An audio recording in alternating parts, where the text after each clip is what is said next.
To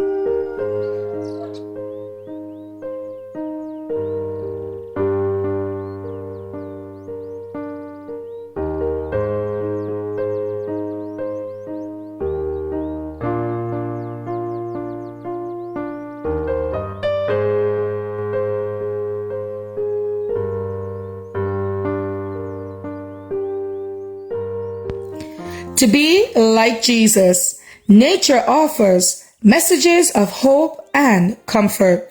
He sendeth the spring into the valleys, which run among the hills. They give drink to every beast of the field. The wild asses quench their thirst. Psalms 104, 10-11. Nature and revelation alike testify of God's love.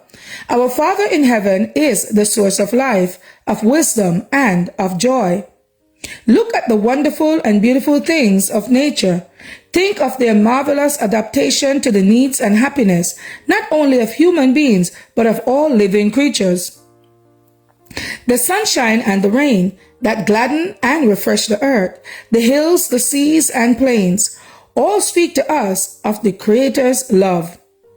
It is God who supplies the daily needs of all his creatures. In the beautiful words of the psalmist, the eyes of all wait upon thee, and thou givest them their meat in due season. Thou openest thine hand and satisfiest the desire of every living thing.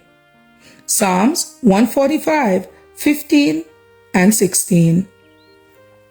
God made Adam and Eve perfectly holy and happy, and the fair earth, as it came from the Creator's hand, bore no blight of decay or shadow of the curse. It is transgression of God's law, the law of love, that has brought woe and death. Yet, even amid the suffering that results from sin, God's love is revealed. It is written that God cursed the ground for man's sake. Genesis 3 and verse 17.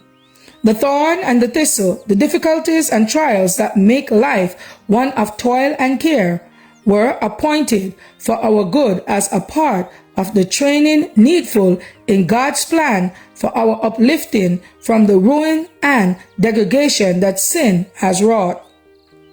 The world, though fallen, is not all sorrow and misery. In nature itself are messages of hope and comfort. There are flowers upon the thistles, and the thorns are covered with roses. God is love, is written upon every opening bud, upon every spare of springing grass. The lovely birds making their air vocal with their happy songs. The delicate, tinted flowers are in their perfection, perfuming the air. The lofty trees of the forest with their rich foliage of living green, all testify to the tender, fatherly care of our God and to his desire to make his children happy. To be like Jesus, August 13th.